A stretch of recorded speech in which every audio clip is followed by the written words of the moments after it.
Guys, നമ്മുടെ കൃഷ്ണപുരം തൊട്ട് ഈ കരിയിലക്കുളങ്ങര വരെയുള്ള റോഡെന്ന് വെച്ച് കഴിഞ്ഞാൽ ഹെവി ടാസ്ക് എന്ന് പറഞ്ഞാലും പോരാ, ഹെവി ടാസ്ക്കാണ്. റോഡ് മൊത്തം പൊളിഞ്ഞു കിടക്കണം. ഇതിനേക്കാളും നല്ല രീതിയിൽ പൊളിഞ്ഞിട്ടുണ്ടായിരുന്നു. ഇവന്മാരത് പാച്ച് വർക്ക് ചെയ്തു. ഇപ്പോൾ സംഭവിച്ചത് എന്താണെന്ന് വെച്ച് കഴിഞ്ഞാൽ, പൊളിഞ്ഞിരുന്ന സമയത്ത് ഇവിടെ മൊത്തം കുഴികളായി. പാച്ച് വർക്ക് ചെയ്തപ്പോൾ ആ കുഴികൾ നിന്നിരുന്ന സ്ഥാനത്ത് ഇപ്പോൾ മുഴകളാണ്. കുഴികൾ മാറി മുഴകൾ. ഓടിക്കുന്നവൻ്റെ അവസ്ഥ സെയിം തന്നെ, വേറൊരു വ്യത്യാസവും ഇല്ല. എന്നെ സംബന്ധിച്ച് ബൈക്ക് ഓടിച്ചുകൊണ്ട് വരുമ്പോൾ നമുക്ക് അങ്ങോട്ടും ഇങ്ങോട്ടൊക്കെ വെട്ടിച്ചെടുത്ത് മാറ്റിക്കൊണ്ടൊക്കെ വരാം. ഇപ്പോൾ ഞാനിപ്പോൾ ഒരു ഓട്ടോ ഡ്രൈവർ ആണെന്നറിയാമല്ലോ. അറിയില്ലെങ്കിൽ അറിഞ്ഞോ, ഞാനൊരു ഓട്ടോ ഡ്രൈവറാണ്. അപ്പോൾ ഓട്ടോ എടുത്ത് ഇങ്ങോട്ടൊക്കെ ഓട്ടം വരുന്ന സമയത്ത് 4 വീല വെള്ളിമൂങ്ങയാണേ.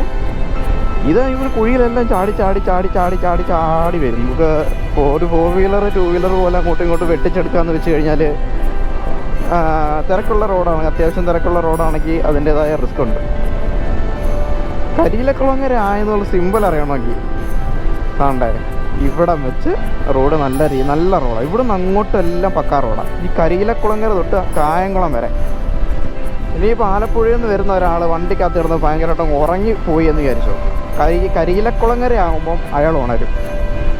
കാരണം എന്തുവാ, കട്ടർ വീഴുമ്പം ചാടി എണീക്കും. ഞാനിപ്പോൾ ആലപ്പുഴയല്ല, തോട്ടപ്പള്ളി ഭാഗത്തോട്ട് പോവാം. വൈസറിനകത്ത് മൊത്തം അഴുക്ക് കേട്ടോ. അഴുക്ക് മീൻസ് എന്തോ കൈ കൊണ്ട് പിടിച്ച് തന്നെ പാടൊക്കെ. അതുകൊണ്ട് വൈസർ താത്ത് വെക്കുമ്പോൾ എനിക്ക് ഭയങ്കരമായിട്ട് മങ്ങൽ. അതുകൊണ്ട് വൈസർ തുറന്ന് വെച്ചിരിക്കുക. നമ്മുടെ വൈഫ് ഹൗസിലോട്ട് പോവുക. എനിക്ക് വീട്ടിൽ നിന്ന് ഏകദേശം ഒരു 40-49-50 കിലോമീറ്ററോളം ഉണ്ട്. അവനെ ഗോപ്രോയും കൂടെ എടുത്ത് വെച്ച്, ഓൾറെഡി യൂട്യൂബർ ആണല്ലോ. വഴിയിലിപ്പോൾ എന്തെങ്കിലും ഇൻസിഡൻറ്റ് ഉണ്ടാകുകയാണെങ്കിൽ നമുക്കത് വീഡിയോ പകർത്താമല്ലോ എന്ന് വിചാരിച്ചു. ഇതുവരെ കണ്ടനൊന്നും കിട്ടിയില്ല. എന്നാലും ഇങ്ങനെ പോവാം.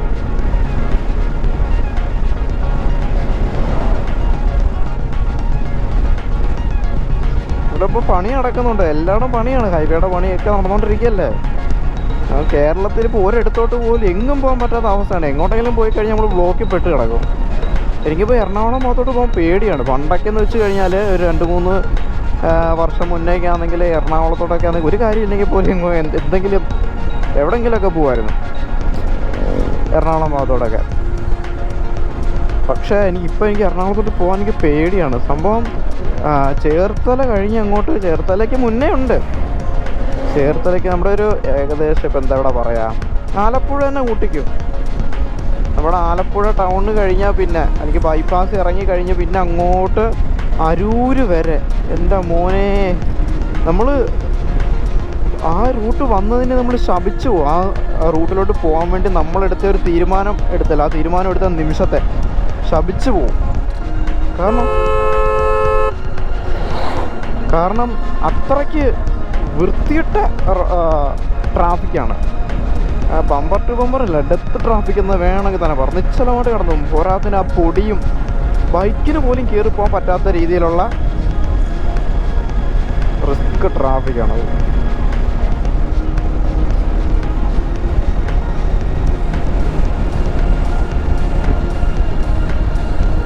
ഞാനിപ്പോൾ ഏകദേശം വീട്ടിൽ നിന്ന് 30 കിലോമീറ്ററോളം ഓടിച്ചു. ഈ 30 കിലോമീറ്റർ കഴിഞ്ഞിട്ടാണ് എനിക്ക് ഇത്രയെങ്കിലും ഒന്ന് സ്പീഡിൽ പോകാനൊരു അവസരം കിട്ടുന്നത്. ഡോഗ്നാറിനെ സംബന്ധിച്ച് 70 കിലോമീറ്റർ 80 കിലോമീറ്റർ അങ്ങ് ഒന്നുമല്ല. പക്ഷേ ഇത്രയെങ്കിലും സ്പീഡിൽ പോകാൻ വരെ 70-ലോട്ട് കയറുന്നതാണ് ഈ ഒരു അടുത്ത സമയത്താണ്. ഇപ്പോൾ ഈ ഒരു ഇത്രയും ഭാഗത്താണ് ഏതാണ്ട് വീണ്ടും ബ്രേക്ക് ഔട്ടേണ്ട അവസ്ഥ വന്നു.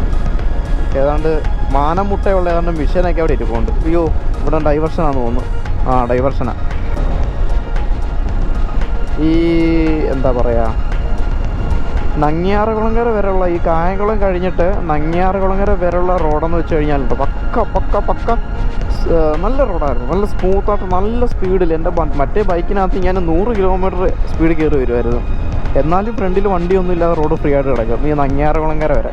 പക്ഷേ ഇപ്പോൾ എനിക്ക് 70 വരെ ഇച്ചിരി ഭാഗം മാത്രമേ കിട്ടിയുള്ളൂ. കാരണം വേറെ ഒന്നുമല്ല, റോഡിൽ ഈ പണി നടക്കുന്നതുകൊണ്ടാണ്.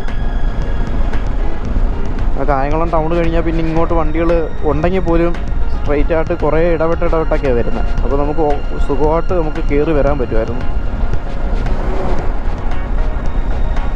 ആ പണികളൊക്കെ വരട്ടെ.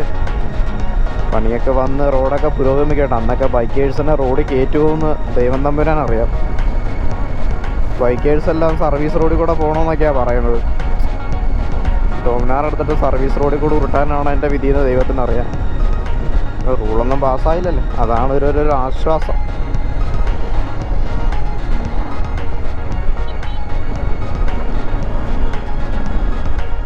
വാഗനാറുകാരൻ കയറി പോത്തുമില്ല, വെള്ള വരയിൽ കൂടെ ഒരു ടയർ കയറ്റി ഇറക്കിക്കൊണ്ട് പോവുകയും ചെയ്യും.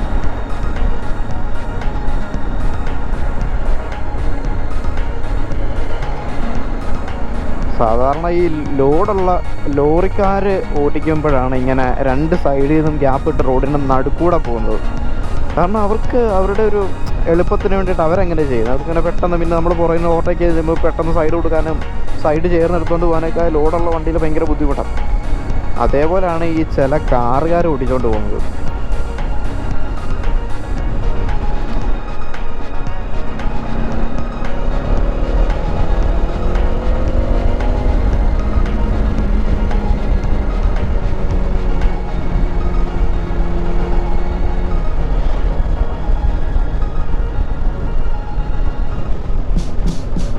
കണ്ണ് മഞ്ഞളിപ്പിക്കുന്ന രീതിയിലാണ് ബ്രൈറ്റ് ഇട്ടുകൊണ്ട് വരുന്നത്. നമുക്ക് ഇപ്പം ഹൈവേയിൽ ഇപ്പോൾ വീതി കൂടുതലുണ്ടായതുകൊണ്ട് നമുക്ക് വലുതായിട്ട് എഫക്റ്റ് ചെയ്യുന്നില്ല. ഈ ചില മാന്യന്മാരുണ്ട്, വീതി കുറഞ്ഞ റോഡിൽ കൂടെയും ഇങ്ങനെ ബ്രൈറ്റ് ഇട്ടുകൊണ്ടിങ്ങി വരും. ആ സമയത്താണ് നമുക്ക് ശരിക്കും പെട്ടുപോകുന്നത്.